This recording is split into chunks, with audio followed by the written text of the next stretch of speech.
Bismillahirrahmanirrahim. Alhamdulillahi Rabbil Alamin. Salatu wassalamu ala syarfil anbiya'i wal mursalin. Nabiyina Muhammadin wa ala alihi wa sahbihi ajma'in. Assalamualaikum warahmatullahi wabarakatuh.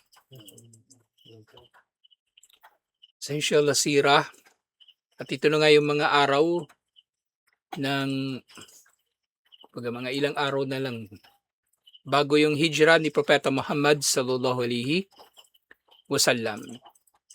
At nangyari na yung Bay'atul Aqaba at yung Bay'atul Aqaba Thaniya na nakipagtipon si Propeta Muhammad sallallahu alaihi wasallam sa Ansar tungkol sa magiging paglikas nila patungo rito at eventually pagtatayo ng pamahalaan ng mga Muslim doon. Nga, katulad ng palagi ko nababanggit, ang rurok ng da'wa ay ang pagkakatayo ng jamaan ng mga Muslim. Hindi dadakwahan mo lang yung tao tapos iiwan mo. Ang layunin ng da'wa ay may parating sa mga tao ang Islam, oo. Pero tatanggapin nila ito, kailangan natin silang samahan. Kailangan natin silang damayan. Hindi iiwan lang natin sila basta-basta porque may video na, may picture na, kumita na. Yung modus. Hindi ganoon. Ang rurok ng da'wa, inshallah, ay makapagtayo ng jamaa ng mga Muslim. Yung totoong jamaa. Na katulad ng nangyari doon sa Makkah at Madina na mayroong mga Muslim na nagdadamayan. Hindi yung jamaa na mayroong hari na bawal na babaliin yung kanyang utos o gagawa ka ng bagay na hindi niya gusto kahit masama. Hindi ganoon. So dito, sabi ni Sheikh Safiur Rahman Mubarak Puri, lanatruka ahad qadat al-ansar yasifu lana hadal ijtima' at-tariki alladhi hawala majra al-ayyam fi sira'il wathaniyah wal Islam. So hayaan na natin daw yung isa sa mga pinuno ng Ansar na ilarawan sa atin ang pagtitipon na ito na makasaysayan na nagbago sa paglipas ng panahon sa labanan sa pagitan ng paganismo, yung Wathaniyah at ng Islam. Kaya sa panahon na ito, sa totoo lang, wala pa naman talagang katiyakan. Wala pang katiyakan. Marami pa pwedeng mangyari. Paring sa mga panahon na ito, mapapatay ng Quraysh eventually si Propeta Muhammad sallallahu alaihi wasallam. O magbabago ang isip ng Ansar na tanggapin si Propeta Muhammad sallallahu alaihi wasallam at iba pa. Yun nga, walang lakas at kapangyarihan liban na lang sa pamagitan ni Allah. Lahat ng ito natupad sa pamagitan ng kapangyarihan ni Allah. Nga minsan nakakamangha isipin na mangyayari yung ilang mga bagay na napakaraming dahilan upang hindi mangyari ito. Mapaisip tayo ng mga ganyang bagay O maraming mga bagay naman na nandun ang lahat ng dahilan upang mangyari ito. Pero hindi pa rin nangyari. Kasi hindi tinakda ni Allah. Hindi meant to be. Kumbaga. So dito, yung panahon na ito ng mga pagtitipon, pakikipagtipon sa mga Ansar, wala pa talagang katiyakan. Kasi hindi naman nalalaman ni Propeta Muhammad sallallahu alaihi wasallam ang hinaharap. Kasi alam niya magtatagumpay ang Islam, pero hindi niya alam kung paano. Hindi niya alam kung papaano mangyayari ito. Yaqulu Ka'ab bin Malik al-Ansari radhiyallahu anhu. Sinabi ni Ka'ab bin Malik al-Ansari radhiyallahu anhu.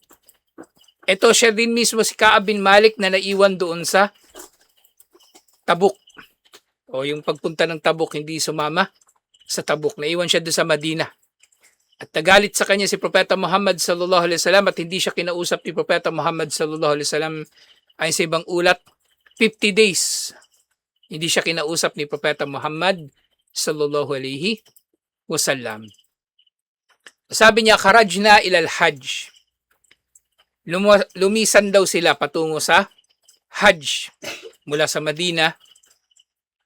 Wawaad na Rasulullah sallallahu alaihi wasallam bil Aqaba min awsati ayyamit tashrik.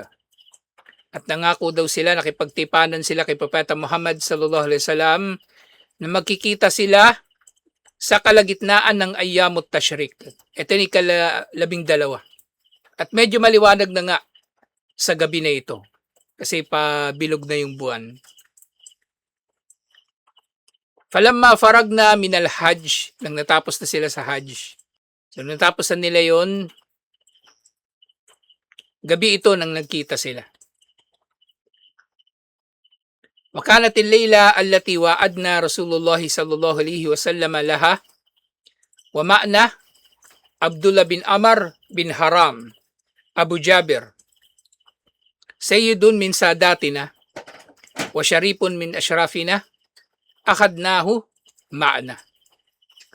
Sa gabi daw na yun na nakipagtagpo sila kay Propeta Muhammad sallallahu alaihi wasallam, isinama nila si Abdullah bin Amr bin Haram Abu Jabir, nakabilang sa mga pinuno ng Ansar. Sa mga pinuno ng Ansar na tinutukoy dito, sa maaring pinuno ng kanilang mga angkan. So tulad ng Quraysh. Ganun din, maraming iba't ibang mga angkan. Maaring meron silang isang pinuno, katulad ni Abu Jahal, pero eventually nahati sila sa iba't ibang mga angkan.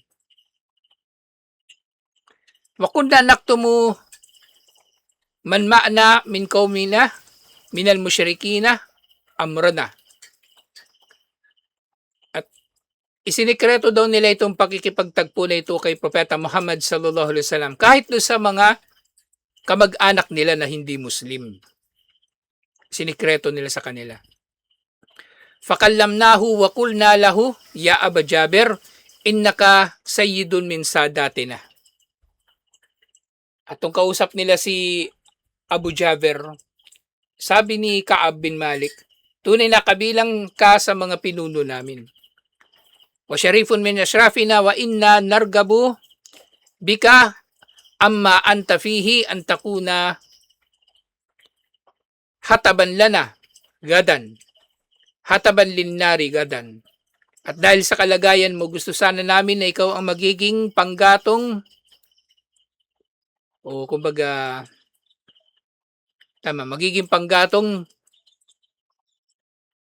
sa pagtitipon nila bukas. Kumbaga inaasahan nila na magmumuslim si Abu Jabir at magiging mas matagumpay ang kanilang pinaplano, inshallah. Thumma da'awnahu ilal Islam. At inanyayahan namin siya patungo sa Islam. Wa akhbarnahu bimi'adi Rasulillah sallallahu alaihi wasallam iyana al-Aqabah. At ipinabatid namin sa kanya ang pakikipagtagpo namin kay Propeta Muhammad sallallahu alaihi wasallam doon sa Aqabah. At ang Aqabah nga na ito yung malapit na doon sa Jamarat, doon sa Mina. Doon sila nagkita. Kasi doon man tumatambay yung mga nag-hajj pagkatapos sila makapag-hajj. At ang gagawin na lang nila, magbabato doon sa Jamarat ng 3 araw. Doon sila magkikita sa huling gabi. Huling gabi na ito kung ika-12 ng kalagitnaan, kumbaga ng Ayyamut Tashrik. So gabi na ito ng ika-13 ng Dhul-Hijjah. Faslama wa shahida ba'na al-Aqaba wa kana nakiban. At nag-Muslim nga itong si Abu Jabir. Naging kasama nila doon sa pagtitipon sa Aqaba bilang kanilang pinuno. Fanimna tilka al-layla ma'a qaumina fi rihalina hatta idha mada thuluth al-layl. Karajna min rihalina limi'adi Rasulillahi sallallahu alaihi wasallama wa natasallal tasallulu al-qatah. Natulog daw sila nung gabi na yun sa kanilang mga tent, yung mga rihal na tinutukoy dito, yung mga bahay tinutuluyan nila. Hanggang sa lumipas daw ang 1/3 ng gabi. Ibig sabihin mga hating gabi nila nakatagpo si Propeta Muhammad sallallahu alaihi wasallam. At lumakad na sila. Malapit na lang naman na ito Yung mga tent sa Mina patungo dun sa Jamarat, malapit na lang ito. Sabihin natin 1 kilometro, 2 kilometro na lang na lakad. O baka mas malapit pa sila kasi ngayon lang naman naging malayo kasi marami ng tao sa Mina. Pero dati konti lang sila, maring konti lang sila na nag-hajj o maring mas malapit pa sila doon. At tumungo daw sila doon ng nakakubli. Nakatulad daw ng ibon na mandaragit. Yung ibon na nandadagit kasi tahimik lang yun kapag kumilos. Baon na lang, 'di ba? Ano bang ibon yung nandadagit sa gabi, yung kwago. Yung kwago kahit yung lipad nun hindi mo maririnig. Hindi mo maririnig. So tahimik lang sila na pumunta doon. Mustakfin at sila ay nakatago. Hatta ijtama'na fi Shi'bi and al-Aqaba. Hanggang sa magtipon sila doon sa isang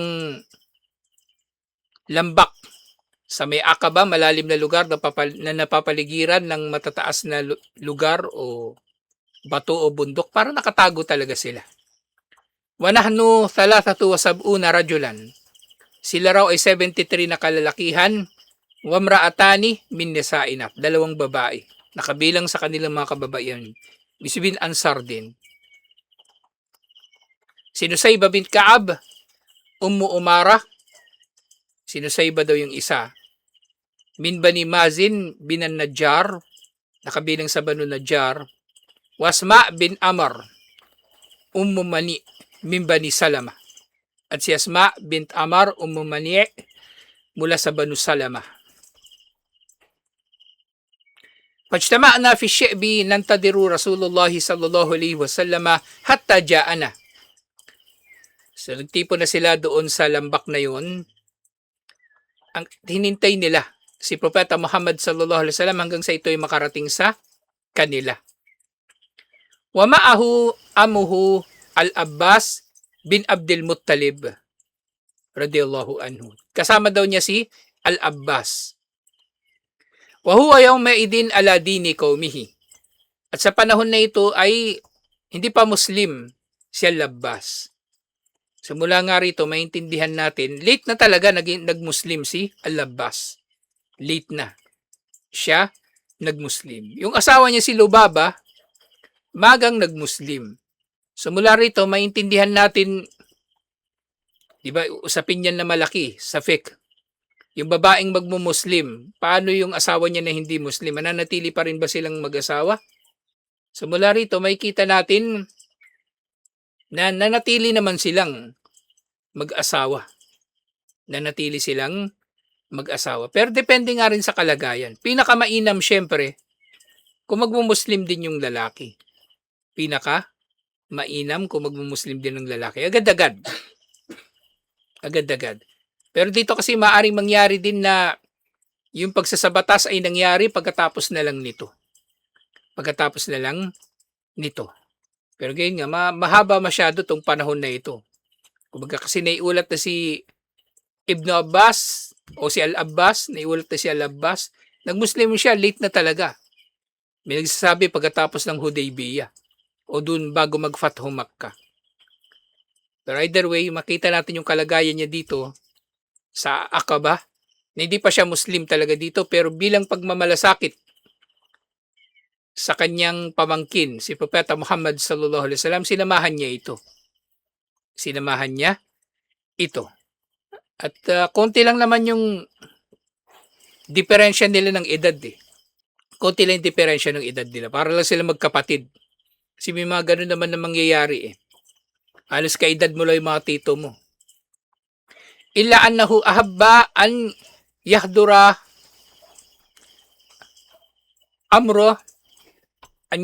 amra ibni akhi. So hindi pa raw siya Muslim, kabilang pa rin siya sa relihiyon ng kanyang nasyon. Pero gusto niyang dumalo doon sa gagawin ng kanyang pamangkin. Wetawattaqu lahu, at tiyakin ang kanyang kaligtasan. Wa kana awwala mutakallimin. At si Al-Abbas, kahit hindi siya Muslim, siya yung unang nagsalita. Siya yung unang nagsalita sa pagtitipon nila na yon. At napakahalaga ng sinabi ni Al-Abbas sa pagtitipon na ito. napakahalaga. Wa ba'da an takamal al-majlisu bada'at al-muhadathat li ibrami at-tahaluf ad-dini wal askari. So matapos na matipon yung kumbaga yung nandun na lahat at matukoy na kung ano yung mga pag-uusapan, natuloy na yung pag-uusap nila tungkol sa pagtataguyod ng isang alyansa na pangrelihiyon at alyansa na militar. Ibig sabihin, itong pag-uusap nila na ito, hindi sila nag-uusap para magtayo ng bahay. O, punta kayo doon sa amin ha. May lupa doon, magtayo ka ng bahay doon. Mag-alaga ka ng pato. Hindi lang yun ang pinag-usapan nila. Pinag-usapan nila pati digmaan. Ano mangyayari? Kapag diligma si Propeta Muhammad sallallahu alaihi wasallam, hinabol siya doon ng Quraysh at iba't iba pang mga bagay.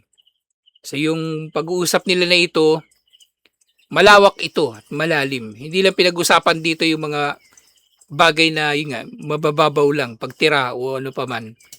Malalim kasi malaki ang iiwan ni Propeta Muhammad sallallahu alaihi wasallam sa Makkah at kung ano man yun, maaring sasama yun sa kanya, kasama yung kanyang mga kaaway. Susundan siya doon ng kanyang mga kaaway. So pinag-usapan na rin nilang usapin na ito. Wakana, awwal al-mutakallimina huwa al-Abbas bin Abdul Muttalib am Rasulullah sallallahu alaihi wasallam. At ang unang nagsalita ay si Al-Abbas bin Abdul Muttalib, uncle ni Propeta Muhammad sallallahu alaihi wasallam, kapatid ng tatay niya.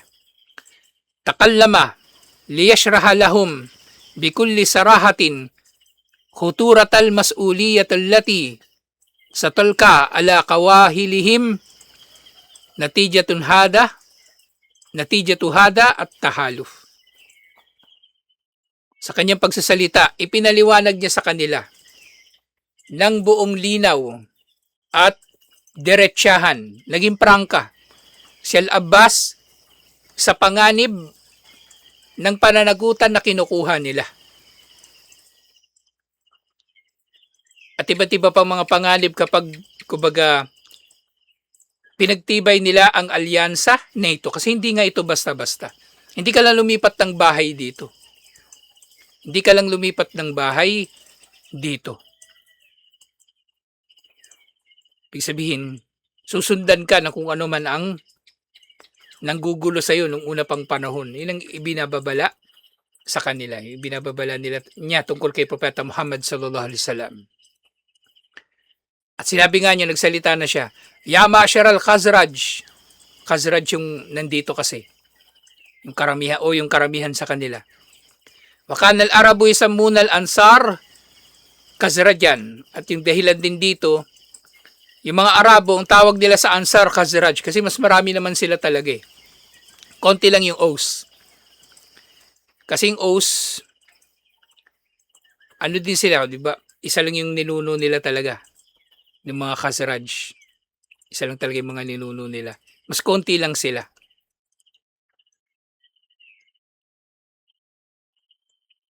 So tinatawag nilang Khazraj ang sino man na taga Madina. Khazrajuha wa Ausuha kilayhima. Taga Khazraj man o Aus, pareho lang sa kanila. Parang sa atin dito, yung mga Igorot, lahat Igorot eh. Kahit anong tribo nung Igorot, lahat Igorot. So ganun ginawa nila doon sa mga taga Madina. Lahat tawag nila Khazraj. Sabi niya, Inna Muhammadan minna haytu kad alimtum. Tunay na si Muhammad sallallahu alaihi wasallam, ang kalagayan niya sa amin ay nalalaman nyo na. Yeah, mataas yung kalagayan namin. Mataas ang kalagayan ni Propeta Muhammad sallallahu alaihi wasallam. Pinahalagahan nila si Propeta Muhammad sallallahu alaihi wasallam. Wa qad mana'nahu min qaumina mimman huwa ala mitli ra'ayna fihi. At pinoprotektahan namin siya laban sa aming nasyon mula sa anumang katulad ng mga nakita namin o nasaksihan namin dito. Diba? Ilang beses na ba pinagtangkaan na patayin si Propeta Muhammad sallallahu alaihi wasallam? Ilang beses na ba siya pinagtangkaang saktan? Ilang beses na ba siya na hinamak, siniraan, nilait? Pero sa lahat ng nangyari na yun, kasama si Al-Abbas at yung kanyang mga kamag-anak na nagprotekta kay Propeta Muhammad sallallahu alaihi wasallam, kahit yung mga hindi Muslim, kasama nga sila doon si Sheba Abi Talib, di ba? 3 taon sila doon na nagtitiis. 3 taon. Walang tubig, walang pagkain, wala namang kuryente doon eh. Hindi makapamili ng pagkain kung may pera man sila, hindi makapagtinda kung meron man silang ititinda, hindi nila maibenta. Napakatindi ng pinagdaanan nila bilang pagpoprotekta kay Propeta Muhammad sallallahu alaihi wasallam. Fahuwa fi izzin min qaumihi wa mana'a fi baladihi. Siya ay nasa kalagayan na marangal sa kanyang nasyon at siya ay protektado sa kanyang bayan. Protektado naman talaga si Propeta Muhammad sallallahu alaihi wasallam. Nandun ang panganib, oo. Nandun ang panganib. Pero nandun sina Al-Abbas na hindi Muslim, si Hamza na Muslim, at yung iba pa mga kamag-anak nila halo-halo na, at yung iba pa mga sahaba syempre. Sina Omar na nagpoprotekta kay Propeta Muhammad sallallahu alaihi wasallam.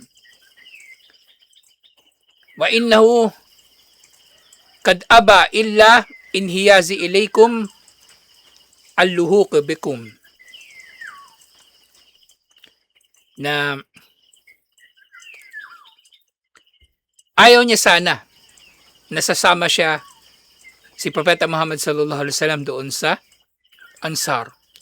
Fa in kuntum tarawna annakum wafuna lahu bima da'awtumuhu ilayhi wa mani'uhu mimman khalafahu fa antum wa ma tahammaltum min dalik. Kaya sabi niya, di ba? Ayoko sana eh. Ayoko sana.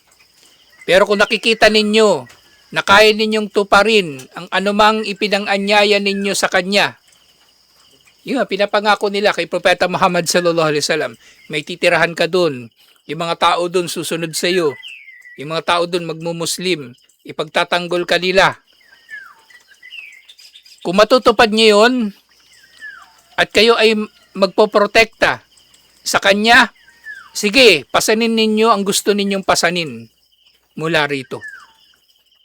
Na pananagutan ng pagkukupkup kay Propeta Muhammad sallallahu alaihi wasallam. Kung magagawa ninyo ng mas mainam ang ginagawa namin sa Makkah, di ba? Sa Makkah protektado namin yan, pero kung mas mapoprotektahan niyo siya, sige, isama niyo siya sa inyo. Pero wa in kuntum tarawna annakum muslimuhu wa khadiluhu ba'dal khuruji bihi ilaykum faminal an fadauhu. Pero kung kayo naman isusuko lang pala ninyo siya, ipagkakanulo o lilinlangin, tatraidorin sa pagpunta niya sa inyo, ngayon pa lang hayaan na ninyo siya. Huwag na ninyo siyang isama, huwag na ninyo siyang imbitahan. Kaya ngayon mga nag-iimbita, diba, maraming modus yan eh. Hindi lang dito nangyayari yan. Mag-iimbita sa mga tao para titira sa kanila para pagharian. Hindi lang dito nangyayari yan. Ngayon ko lang nalaman. Nung nabalitaan nila yung nangyari dito, nagsusumbong sila sa akin, ganyan din sa amin eh. Kaya nga dapat talaga yung mga ganito, mga community, ma-regulate. Dapat magkaroon ng malinaw na batas. Dapat merong isang sentralisado na organisasyon na magkakaroon ng oversight para hindi nagiging feudalism yung nangyayari. Merong umaastang hari, umaastang konde, umaastang prinsipe, umaastang donya. Kung ganun lang din pala yung mangyayari, sinasabi nila, Bas, wag na ninyong imbitahan yan. Iwan nyo na dito yan. Huwag nyo na isama si Propeta Muhammad sallallahu alaihi wasallam. Napakaganda nung kanyang sinabi. Kasi hindi nga basta-basta ito. Hindi nga basta-basta. Kahit nga ngayon sa kalagayan natin Napakagandang hamon nga nito sa sino mang mag-iimbita na tumira sa kanila. Tapos kapag nakagawa ng hindi nila gusto kahit maliit na bagay, palalayasin nila. Matapos silang pagkakitaan yung mga brother, yung mga sister, palalayasin lang. Ano sila, sinuswerte? Kanila, ganun-ganun lang yun. Kung makapagbanta sila, kala mo naman hindi sila namamatay. Magagaling maghanap ng mga alipores. Magaling umastang biktima. Kung ganito lang din pala yung mangyayari, wag na lang. Sabi ni Al-Abbas. فَإِنَّهُ فِي إِزٍّ وَمَنَأَةٍ مِنْ قَوْمِهِ وَبَلَدِهِ. Kung papabayaan lang din naman ninyo siya, wag na lang. Iwan nyo na siya rito dahil siya ay nasa karangalan at proteksyon ng kanyang mga kamag-anak at ng kanyang bayan. So ito yung alhamdulillah, napakalinaw na sinabi ni Al-Abbas radhiyallahu anhu tungkol sa kanila. At yun nga, makikita natin dito yung kumbaga, lahat ng nangyari sa sira actually, katulad sinasabi ko palagi, merong mga parallels sa mga nangyayari sa kasalukuyan. Merong mga parallels. Kaya nga, sa susunod na merong mangyayari, na merong magtatayo ng pamayanan o community, mag-iimbita ng mga tao, ganito rin sasabihin ko sa kanila. Ganito rin. Kung yung mga tao na yan, iimbitahan yung tumira sa inyo, tapos mapapasama lang din pala yung kalagayan nila, kasi gusto lang naman ninyong pagharian, huwag nyo na tuloy ang community nyo. Mag-alaga na lang kayo ng baboy. Para yung baboy, pag di nyo gusto yung baboy, katayin nyo. Hindi magpapatira kayo ng tao, lalo na Muslim, tapos hindi nyo mapasa ilalim sa kasamaan ninyo, gagawan nyo ng problema. Huwag na lang. Maghahari-harian lang din kayo, huwag na lang. Gagawin nyo alipin yung mga tao, huwag na lang. Peperahan nyo lang yung mga tao, huwag na lang. Sasamantalahin nyo yung mga tao, huwag na lang. Sa inyo na yan, huwag nyo na idamay ang Islam. Huwag nyo na idamay si Allah. Huwag nyo na pagkakitaan ng relihiyon. Sasabihin ko talaga ito. Kasi umaabuso na eh. Hindi lang dito nangyayari mga ganitong kasamaan. Kung ganun lang din mangyayari pala sa kanila, wag na lang. Wag na lang din. Magkanya-kanya na lang tayo. Kasi meron namang jamaa eh. Pwede naman magkaroon ng jamaa kahit hindi kayo magkakapit bahay eh. Kung ganito lang din lang mapapasama, magkakapit bahay nga kayo tapos merong hari. Wag na lang. Wag na lang. Ito nga yung naging kumbaga siyala, naging pahayag ni Al-Abbas. Alhamdulillah, tumugon naman si Ka'ab bin Malik. Fakulna lahu, kad sami'na ma qulta. Narinig namin ang sinabi mo. Fatakallam ya Rasulullah, fakud li nafsika wa li rabbika ma ahbabta. Kaya ikaw naman na magsalita o sugo ni Allah. So matalino din si Ka'ab. Hindi niya kailangan magsalita eh. Kumbaga, kasi ang instinct natin dito, halimbawa kausap natin si Al-Abbas, mga ngatwiran tayo. Hindi, kaya namin yan. Kaya namin protektahan si Propeta Muhammad sallallahu alaihi wasallam. Huwag ka mag-alala. Poprotektahan namin siya. Pero hindi na siya nagsalita. Pinagsalita niya si Propeta Muhammad sallallahu alaihi wasallam. At sabi niya, sabihin mo lang kung anong gusto mo. Kung anong nagugustuhan mo, anong nagugustuhan ng Panginoon mo. Wahadal jawabu yadullu ala ma kanu alayhi min izmin samim. At ito ay nagpapakita ng matindi nilang kagustuhan. Wasajaatun mu'mana. At yung kanilang katapangan na magdudulot ng kaligtasan kay Propeta Muhammad sallallahu alaihi wasallam. Wa ikhlasun kamil fi tahammuli hadhihi al-mas'uliyatil adhima. At ang kanilang kompletong ikhlas sa pagtatangan ng matinding pananagutan na ito. Wa tahammul awaqibiha al-khatira. At pagpapasan sa mga kahihinatnan nito, mga consequences nito na mapanganib. So hindi ito basta-basta. So si Propeta Muhammad sallallahu alaihi wasallam ang kanilang pinagsasalita. Kasi either way, di ba? May kakayanan man sila na protektahan si Propeta Muhammad sallallahu alaihi wasallam o wala. Si Propeta Muhammad sallallahu alaihi wasallam ang pinakamakakaalam doon. Hindi nila kailangan mga tuwiran. Wala silang kailangan patunayan. Kung magsasalita si Propeta Muhammad sallallahu alaihi wasallam para sa kanila, papayag si Propeta Muhammad sallallahu alaihi wasallam na sumama sa kanila, ibig sabihin yun ang kagustuhan ni Allah. Diba? So napakatalino ni... Minsan, yung katalinuhan hindi sa pagsasalita lang eh. Pati sa katahimikan mo. Manifestation din yun ng katalinuhan ng tao. Ang talino, hindi na ito lumalabas sa kung ano yung sinasabi mo. Pati sa kung ano hindi mo sinasabi. Kaya napaisip ako ng nakaraan eh. Di ba sabi mo, babawiin mo yung tangke? Eh sabi ni Maribel, wag na lang. Elis mo, oo nga no. Sige, wag na lang. Wala namang ano eh. Bahala sila dyan. Sila naman na may pananagutan dyan eh. Tangke ng masjid dyan eh. Inilaan yan para sa masjid tapos aangkinin nila. O kanila na yan, sige. Sa inyo na yan. Tayo, natupad na natin yung atin. Bahala na sila. Kung ano gusto nilang gawin. Bahala na sila sa kung angkinin na nila, gawin nilang beer house yan. Yung balato na yan. Total, sugal naman pinantayo niyan eh. Kunin nila, angkinin yung gamit dyan. Pati mga gamit natin. Kanila na yan lahat. Wala tayong babawiin sa kanila. Wala tayong suka. Nakakainin natin muli. Oo. Wala tayong suka nakakainin natin muli. Wala silang maririnig sa atin na sumbat. Wala tayong babawiin na gamit natin. O sila, bawi sila ng bawi. Sige, kanila na lahat yan. Kasi feeling nila, pati kaluluwa natin kanila eh. Wag lang yun. Magkakamatayan tayo rito. Angkinin nila lahat ng gusto nilang angkinin. Ikwintas nila yan sa araw ng paghuhukom. Pati lupa ko, lupa natin. Ikwintas nila sa araw ng paghuhukom. So tutuloy ito inshallah. Kung di naging tugon ni Propeta Muhammad sallallahu alaihi wasallam. Inshallah. Assalamualaikum warahmatullahi wabarakatuh.